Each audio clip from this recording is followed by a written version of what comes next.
Cyborg Broadcast, Beyond to the Future. Sean todos bienvenidos y bienvenidas a los laboratorios de Cyborg Broadcast desde Venezuela. Un saludo a todos. Continuamos con el estudio que le estamos haciendo a la PLL Sinte, para ser más específico la versión B2.1, aunque la versión B3.0 ya la tenemos lista. Pronto vamos a sacar la información de esa también. Hoy vamos a hacer un recorrido de los 19 kHz de la muestra que tenemos hacia el exterior de la tarjeta. Vamos a hacer un recorrido a la tarjeta procesadora de audio, y vamos a hacer un recorrido nuevamente a lo que viene siendo el divisor de tensión para alimentar las entradas no inversoras de los operacionales. Que dijimos que cuando trabajamos con audio, el operacional, una de las cosas que nos pide, que nos exige, es que alimentemos sus entradas no inversoras con la mitad de tensión. Eso lo explicamos en otros videos, vamos a hacer un retoque de eso. Vamos a ver los integrados por donde vamos a hacer el recorrido del que estamos hablando, que se va a hacer. Para este recorrido vamos a usar AU3, que es un LM358 y que está ubicado acá. Vean dónde está el micro, vean dónde está AU3. Ok, vamos a usar AU5, que está ubicado aquí, que es un TL084. Vamos a usar AU6, que está ubicado aquí, que es un NE5532. Vamos a usar la salida, por supuesto, de los 19 kHz, porque este es el recorrido que vamos a hacer desde donde empieza hasta que termina acá en este conector. Y vamos a usar, porque vamos a ver si hablamos del procesador de audio, entonces tenemos que hablar del conector del procesador de audio, que aquí vemos cómo se numeró. Vamos a hacer el recorrido. Acá vemos en color verde los 19 kHz salen desde el pin número 19 del BH1415, que es U13. Pasamos a U5, luego a U6, hasta llegar al conector de salida que indicamos en el comienzo. Vemos que acá tenemos algo que se llama voltaje de referencia 2, voltaje de referencia 2. Dijimos que en videos anteriores que cuando usamos los operacionales, sobre todo en audio, necesitamos o nos piden ellos que los alimentemos por la entrada no inversora con la mitad de tensión con la cual nosotros estamos alimentando el integrado. Entonces los operacionales se están alimentando con 12 voltios, como se ve acá, 12 voltios así como está alimentado U3. Y dijimos que cuando la fuente es simétrica, por ejemplo más 12 menos 12, no hay problema, porque la mitad de tensión es la tierra y todas las entradas no inversoras se llevan a tierra. Pero en el caso que la fuente no es simétrica, procedemos a hacer un divisor de tensión como el que vemos acá, a veces sin este operacional, como ya dijimos, y a veces con este operacional. Dijimos entonces y vimos la ecuación matemática para hacer un divisor de tensión, que podemos repasarla.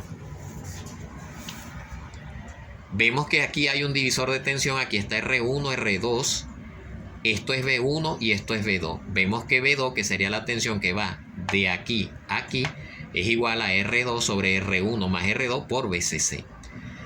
Dije que si la tensión aquí vale 12 voltios y estas dos resistencias son iguales, por ejemplo 10K y 10K, entonces aquí automáticamente voy a tener mitad de tensión, que serían 6 voltios. A veces RBR, por ejemplo, y en este caso Sinte, además de hacer el divisor de tensión, que se ve aquí que como las resistencias son iguales, entonces aquí voy a tener 6 voltios, como les dije anteriormente. Siempre se utiliza un condensador porque estoy generando como una segunda fuente de poder.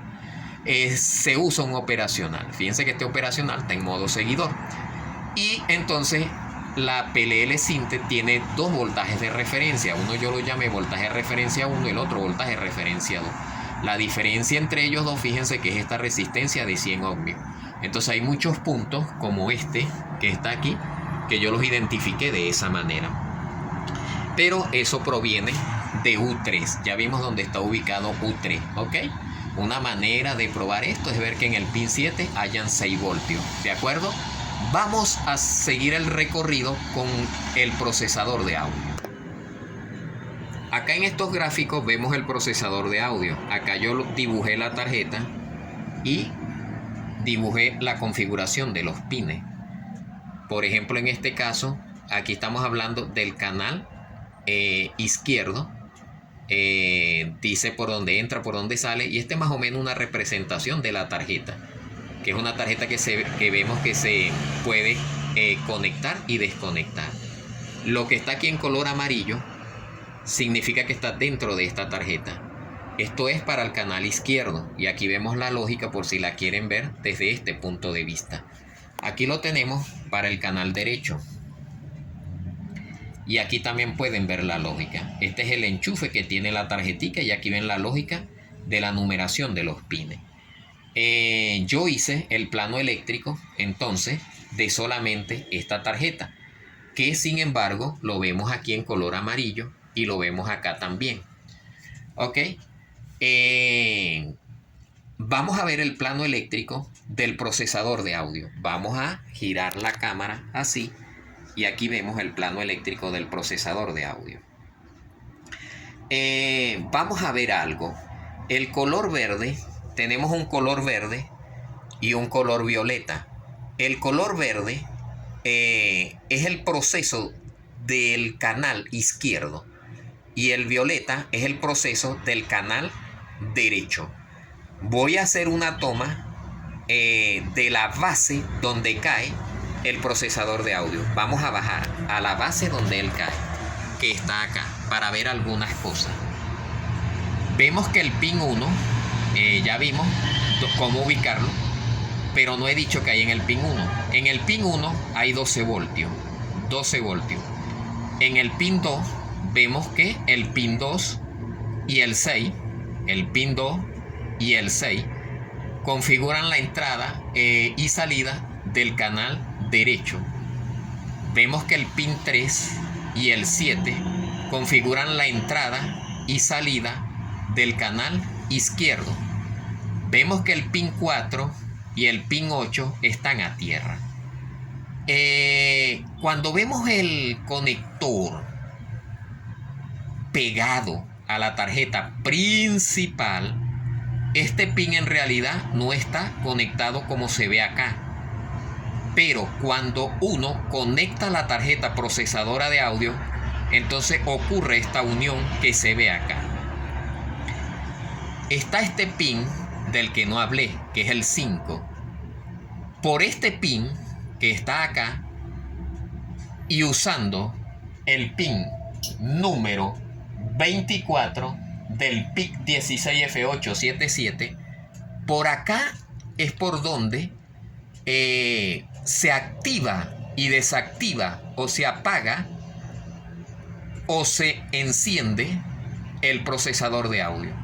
Vemos que es con un alto, que se va a hacer con un alto. Quiere decir que el micro debe meter aquí 5 voltios. Cuando hace eso, se cierra este transistor que está aquí, y los 12 voltios, que son estos que se ven aquí, pasan a alimentar la tarjeta como tal. Vamos a ver un poquito la lógica de este integrado que se utiliza aquí, que es el SA571 o el NE571. Aquí vemos cómo yo intenté dibujarlo por dentro para entender un poco. No voy a hablar en profundidad de esto.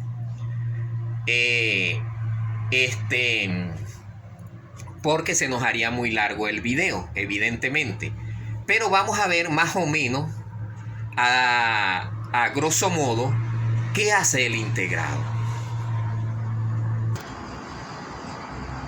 Bueno, una función que debe hacer el integrado 571 es mantener en la salida un volumen constante. Significa lo siguiente, que si la señal es pequeña, debe haber un operacional que amplifique la señal. Y si la señal es grande, debe haber un operacional que atenúe la señal.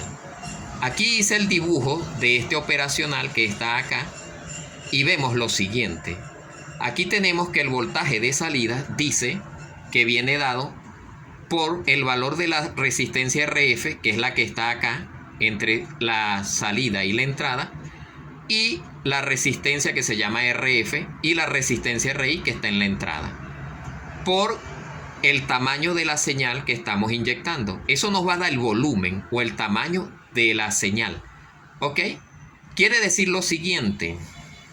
A grosso modo, el 571, el procesador de audio, debe hacer, pero de manera automática, lo siguiente: o variar esta resistencia o esta. ¿Por qué? Supongamos que el volumen es poquito y yo necesito entonces que el operacional amplifique. Entonces, si yo bajo el valor de esta resistencia, entonces esto va a aumentar, que es el volumen. Si yo aumento el valor de la de arriba, entonces esto va a aumentar, que es el volumen. Si lo que tengo es mucho volumen, entonces hago lo opuesto a lo que acabo de hablar. Esto lo debe hacer el 571 de manera automática. Vamos a ver si lo logramos ver a grosso modo. Acá voy a analizar un solo canal. Aquí tenemos el SA571.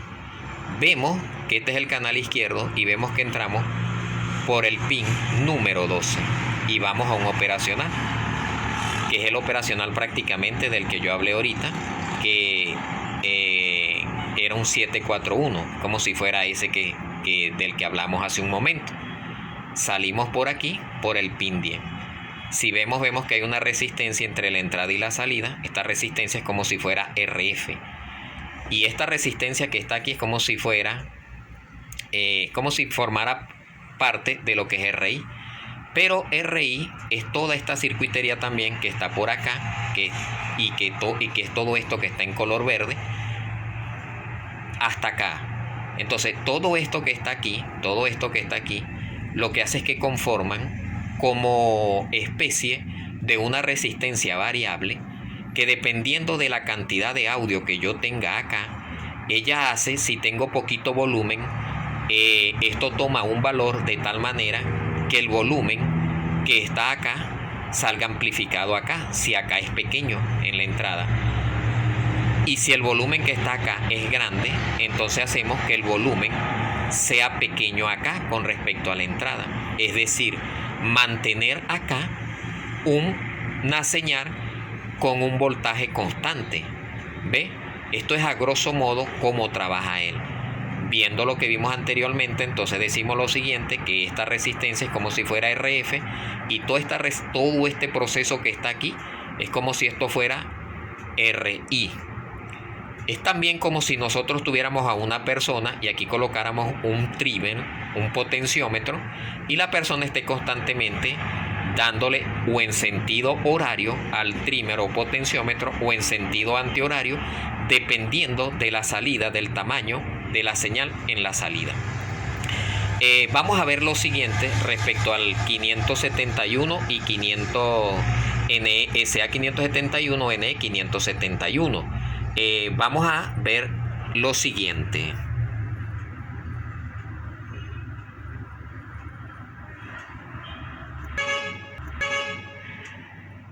Si quieren información sobre el compresor, está la revista Nueva Electrónica número 153 y en la página 35 hay un compresor que se llama compresor ALC estéreo.